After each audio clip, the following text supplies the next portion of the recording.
Bienvenidos a la sesión número 4 del módulo 5 de Sistema de Información Geográfica, SIG, en el marco del Diplomado en Geomática realizado por la Escuela Venezolana de Planificación.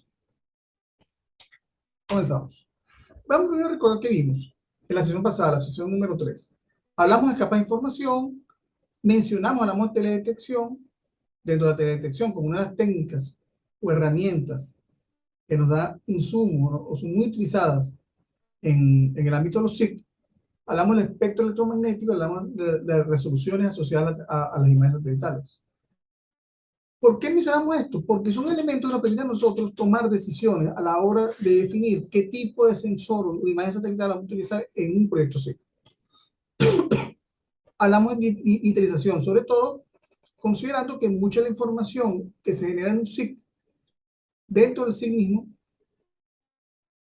o viene de cartografía analógica o se levanta directamente a través de la interpretación de imágenes satelitales o fotografías aéreas, según sea el caso. Entonces hablamos de digitalización automática o manual. Hablamos de fotogrametría como la otra tecnología, o sea, junto a con la teledetección, que nos permite a nosotros tener información de la superficie terrestre a través de, en este caso, fotografía, de una imagen, que nos permite a nosotros conocer nuestro entorno, nuestra realidad, y de la cual podemos levantar información, sacar información. Hablamos finalmente de base de datos. Hoy cada día más importante, motivado a que el volumen de información asociado a los SIG hoy día es muy grande y sigue creciendo, y va a seguir creciendo. Esto es como una inmersión de los SIG en nuestra vida, en el día a día. Se relaciona, de hecho, hoy día a través del celular, Google mismo, el famoso Google Earth y toda la cuestión, Google Maps. Vamos integrando cada día la información espacial a nuestra vida. Y detrás de eso está en la base de datos. Eso es lo importante. Cada día, en los ámbitos de SIG, de aplicaciones, en nuestro caso, estamos hablando de aplicaciones más en el uso de las bases de datos relacionales o mezclas con bases de datos orientadas a objetos. Ya en el ámbito de Google hablamos de otro tipo de bases de datos, de no relacionales, que ese es otro tema. Podemos continuar entonces en la clase. Análisis espacial. Ya estamos entrando en los procesos. Análisis espacial. Se puede definir sencillamente como el conjunto de operaciones que se desarrolla en una base de datos espacial. En el trabajo habitual con estos. Es decir, en el trabajo habitual con esto. Es decir, prácticamente cualquier cosa que hagamos nosotros con información espacial es análisis espacial. ¿Por qué?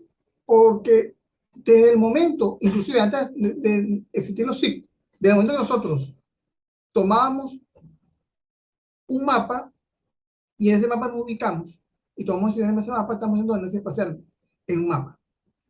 O cuando en antaño, en épocas tanto prehispánicas como prehistóricas, de los orígenes, los mismos pobladores usaban el piso y dibujaban la ubicación de elementos, el río, la montaña, cualquier cosa, como para tratar de ubicarse y tomar decisiones de cómo hacer determinada actividad.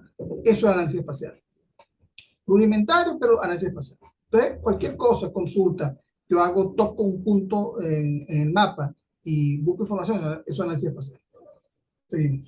El análisis espacial puede ser relativo a posición o extensión, dónde está ubicado algo, qué tan grande es, a forma y distribución, a asociación espacial, con qué elementos se relaciona, a interacción espacial, a variación espacial también. O sea, vamos a seguir con eso. Un poquito hablando de todo eso, surge el concepto o la primera ley de la geografía o la ley de Tobler, primera ley de geografía. Todo está relacionado con todo, pero las cosas más próximas entre sí están más relacionadas que las distantes. Fundamento del concepto de autocorrelación espacial.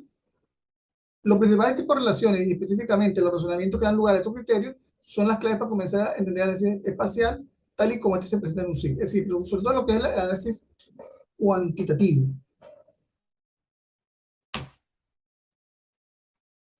Entonces, hablamos de espacio geográfico, datos, análisis espacial y herramientas que nos permiten a nosotros hacer análisis espacial.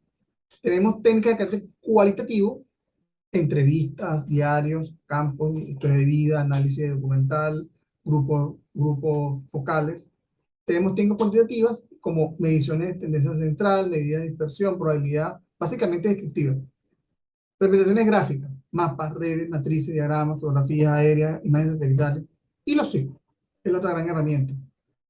¿Qué nos permite hacer análisis? Combinar. Recordemos que todo esto que está aquí, que lo hemos visto nosotros como previo a este módulo, lo hemos visto como módulo de cartografía, como módulo GPS, como módulo de sensores remotos, termina siendo insumos al proceso de análisis que el SIG implica y que nos permite a nosotros combinar, representar inclusive gráficamente y sacar información, generar información a partir de todo eso que tenemos anteriormente y hacer análisis espacial para técnicas cuantitativas básicamente o cualitativas, dependiendo del método que utilicemos. El primer ejemplo documentado, podríamos mencionarlo, de análisis espacial es el famoso mapa de cólera de John Snow. Año 54, Londres. Se produce un brote de cólera muy violento en el cual mueren aproximadamente 700 personas y eso sucede en un barrio, el barrio de Soho en Londres, en menos de una semana. En un área de apenas medio kilómetro de diámetro. El doctor Snow toma la decisión de recoger información de las defunciones. ¿Cómo lo hace? Va a campo. Va a campo, entrevista a las personas, ubica dónde murieron las personas y en la medida que toma esa información la va plasmando en un mapa. La simple realización de ese mapa no transmitía un claro mensaje visual al conectar la incidencia con la concentración. El resultado fue un clarificador. La mayor parte de las muertes se habían producido en las proximidades de Broad Street, la calle Street, la calle Broad, perdón. Aquí está el mapa. Observen la ubicación de los puntos. El señor Snow no solamente ubicó dónde murieron las personas, sino que hizo la historia de vida. Estamos hablando aquí atrás, como técnicas cualitativas, historia de vida, diario de campo. El señor se tomó la molestia de entrevistar a los familiares y preguntarle cómo era el día a día de su deudo, a dónde iba, qué hacía, y le fueron describiendo y dónde tomaban agua, dónde se alimentaban, qué comían, todos esos elementos. Y entre esa historia de vida y la ubicación tal cual de los puntos, fue determinando el foco de infección que producía la cólera, el brote de cólera. Y básicamente se refería a una toma de agua de la cual está contaminada por heces fecales, que era el origen de la epidemia y que ocasionó tantas muertes. Pero lo interesante de esto, más allá de anécdota de cuál fue la causa de la muerte y de que fue ese bendito toma de agua, es el hecho de que el análisis lo hicieron a través del mapa, de un mapa. La ubicación espacial del mapa y relacionaron todo eso a este elementivo que está aquí ubicado. Ese es el primer ejemplo documental, creo yo. No sé si hay otro anterior, pero por lo menos el que yo conozco que es este. Como análisis espacial, obviamente dicho, obviamente, previamente podemos mencionar las aplicaciones de carácter militar, la cartografía militar, que hace análisis espacial, pero este podríamos llamarlo el primero de carácter científico, por decirlo de alguna manera. Tenía detrás de eso, de hecho, John Snow es conocido como el padre de la análisis espacial, y algunos llaman el padre de la epidemiología, porque de alguna manera fue que creó esos conceptos de foco de la epidemia, etcétera, como este elemento de aquí. Seguimos. Consulta espacial. Análisis. Lo que hacemos a diario. Buscar información puntual, seleccionar un polígono, todo eso es análisis espacial. También el análisis espacial es análisis topológico, ya hemos hablado de topología. Por ejemplo, aquí el famoso ejemplo de las líneas. Esto es un análisis topológico que me permite a mí determinar la orientación de una persona, por ejemplo, que quiera ir de aquí hasta allá, ¿cómo puede hacerlo? Darle el camino más corto, qué vía seguir. Eso es un análisis topológico, análisis de red en este caso. Medición de distancia, también de alguna forma, aquí tenemos un ejemplo de medición de la costa oeste a la costa este del lago Maracaibo.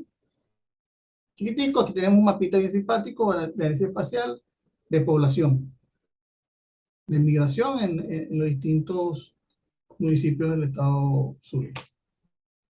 Combinación, análisis espacial, montamos la información, chequeamos, cruzamos una capa con otra, estamos haciendo análisis espacial.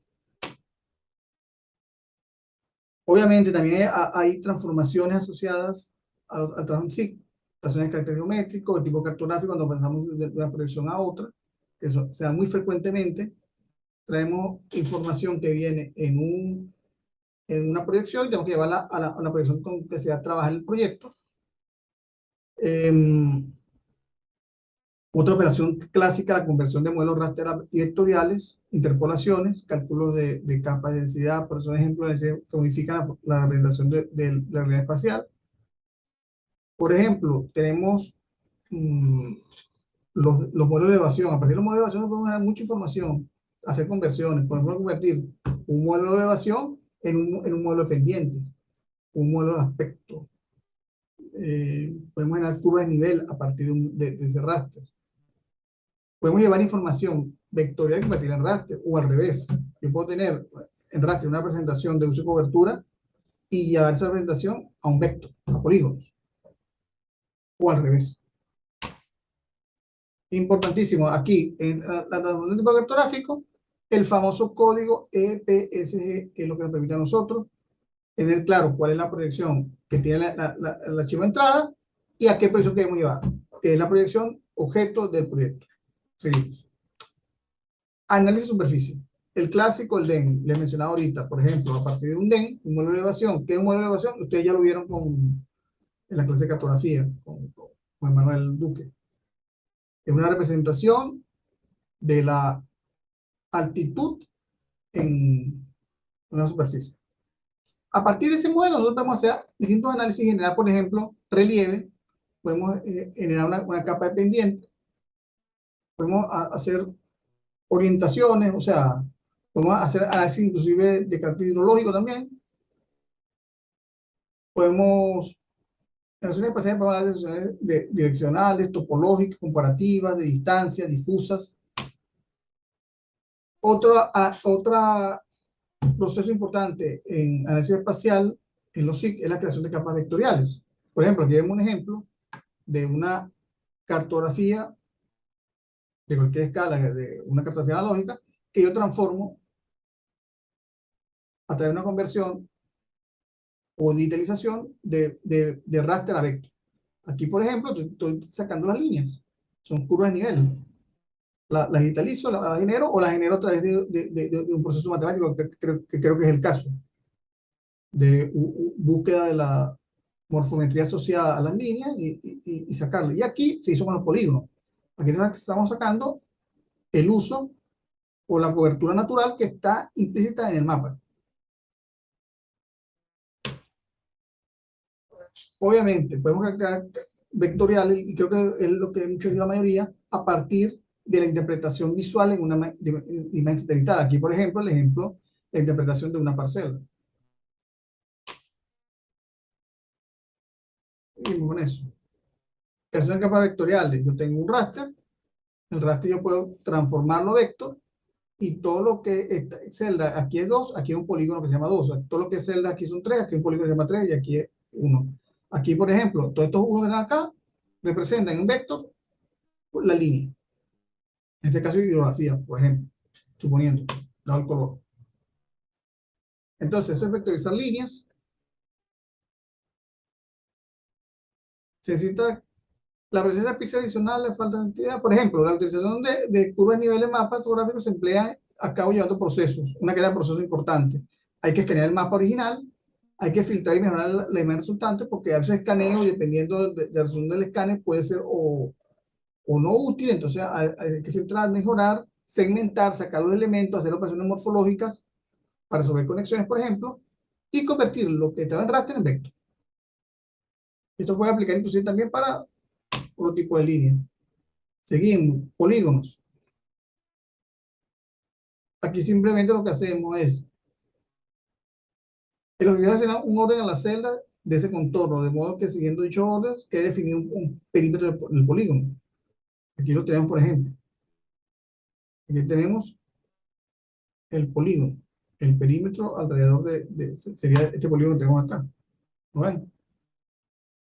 Si tengo una reunión de polígonos, pasa como acá, tengo esta reunión de polígonos, se pasa vector y todo este que está aquí es el perímetro del polígono. Perfecto. Bueno, vamos hasta aquí esta clase. Hemos visto, esta sesión, hemos visto el concepto de análisis espacial en líneas generales, primera ley geográfica, la famosa ley de Doppler, consulta espacial, medición, análisis topológico, análisis de superficie, creación de capas vectoriales, vectorizaciones de líneas y polígonos, etc. Hasta la próxima clase.